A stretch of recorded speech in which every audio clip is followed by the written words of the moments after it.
question. Sur la franc-maçonnerie, évidemment, je suis un critique de la franc-maçonnerie. Je n'aime pas les sociétés secrètes et je trouve anormal que l'immense majorité des professionnels de la politique française soient maçons sans qu'on le sache. Et que normalement, ça devrait être explicitement marqué sur leur CV ou même sur leurs affiches électorales quand ils se présentent devant les électeurs, qui sont membres de telle ou telle loge, du Grand Orient ou je ne sais pas quoi, ou de la Grande Loge maçonnique de France.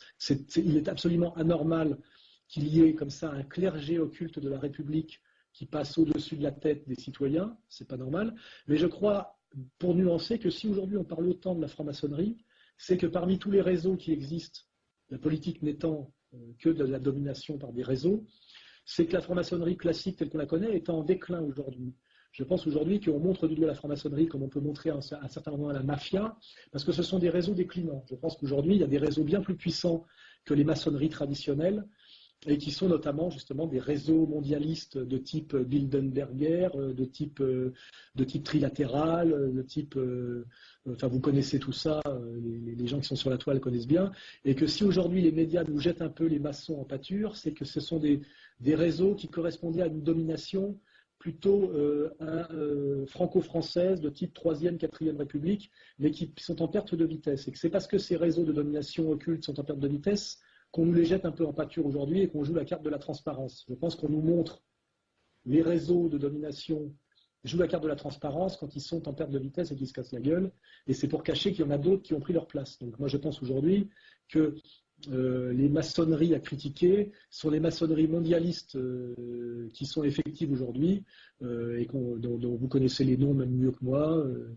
Trilatéral, Bilderberg, CFR, je sais pas, il y en a un certain paquet, qui font d'ailleurs, qui sont les maçonneries actuelles. Et pour être un peu plus théorique, je crois effectivement qu'en politique, on nous parle des idéologies, le combat d'idées, on nous montre des personnages politiques. Ce qui est systématiquement occulté et ce à quoi les citoyens n'ont pas accès et souvent n'ont pas conscience, c'est la puissance des réseaux. Je pense que la politique, ce sont les réseaux. Et qu'on ne peut pas expliquer la politique autrement que par les réseaux. Et les réseaux, c'est ce qui est caché aux gens. Il n'y a pas d'histoire des réseaux, n'est-ce pas? D'ailleurs, quand j'en débattais récemment avec Toubiana, parce que Robert Ménard m'avait donné la parole, et je lui ai dit, voilà, il y a des réseaux en France qui agissent, notamment le réseau antiraciste, le réseau sioniste, etc. Il éclatait de rire en disant que j'étais un délirant complétiste, parce que lui-même était très embêté que je montre du doigt le réseau auquel il faisait partie. Et d'ailleurs, il faisait partie de plusieurs réseaux croisés et convergents, sans doute. Mais il faut bien avoir conscience, effectivement, qu'au-delà de la franc-maçonnerie, il faut critiquer tout ce qui est réseau de manipulation politique occulte, c'est-à-dire de gens qui appartiennent à des entreprises, des associations, et qui n'en font pas mention quand ils se présentent aux urnes devant les électeurs. Et effectivement, quand on demande à Martine Aubry pourquoi elle fait partie, je ne sais pas quoi, du siècle, et comment ça se fait qu'elle croise le grand patronat depuis 15 ans là-bas, la main dans la main, elle dit qu'elle ne sait pas de quoi on parle. Quand on demande à Kerry pourquoi il fait partie de la même secte Skulls and Bones que Bush, d'un seul coup, il y a des flics qui arrivent sur l'étudiant qui a posé des questions et qui le neutralisent à coups de taser. Effectivement, on voit bien qu'il y a des questions qui gênent, notamment sur la question aussi de la cérémonie du Bohemian Club, etc.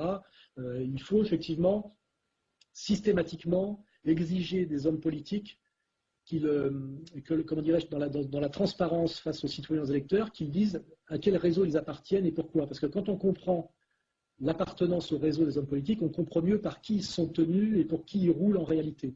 Et quand on reste au débat d'idées, on est toujours dans le petit bain de la politique et dans la naïveté de la politique. Moi, je crois que pour comprendre ce qu'allait faire Sarkozy quand il serait élu, il fallait savoir quels étaient ses sponsors et à quel réseau de soutien et de collusion il appartenait. C'est ce que je disais, c'est comme un cycliste. Normalement, les hommes politiques devraient avoir un maillot sur lequel il y a explicitement marqué leur sponsor. Comme ça, on pourrait faire la différence entre leurs promesses et ce qu'ils vont faire réellement. Parce que quand on est payé par la Lyonnaise des Eaux, ou par le lobby sioniste, ou par je ne sais pas quoi, quel lobby, effectivement, il y a des politiques qu'on peut faire et ne pas faire, puisqu'on est là pour rembourser ses sponsors et défendre les intérêts de ceux qui vous soutiennent et vous financent. Et c'est là où il y a l'énorme mensonge et l'énorme non-dit de la politique, effectivement, c'est que les réseaux qui sont l'essentiel de l'explication de la montée en puissance ou de la perte de puissance des politiques sont systématiquement occultés et on ne découvre ces réseaux que quand ils se cassent la gueule. C'est-à-dire qu'on fait émerger les réseaux Pasqua et les réseaux africains de Pasqua parce que Pasqua s'est pété la gueule et que ce n'est plus lui qui a le pouvoir. Effectivement, il va au tribunal et on met à jour ces réseaux. Mais c'est parce que ces réseaux sont morts et qu'il même est mort sur le plan du pouvoir politique. Donc ce qu'il faut, c'est s'intéresser aux réseaux actuels de ceux qui ont le pouvoir actuel. Et c'est là qu'est la clé de compréhension des actions politiques, des hommes politiques et des dirigeants politiques. Les hommes politiques ne tiennent pas les promesses qu'ils vous font. Ils ne font pas un travail politique qui correspond à la sociologie de leurs électeurs. Ils font un travail politique qui correspond à leurs sponsors et à leur réseau de soutien. Voilà. Et c'est en ça, effectivement, c'est la maçonnerie au sens large qu'il faut systématiquement mettre à jour, critiquer, mettre à jour et critiquer effectivement toutes les maçonneries, les réseaux maçons. Voilà. J'espère avoir répondu à votre question sans être complotiste de façon, je dirais, sérieuse et rigoureuse.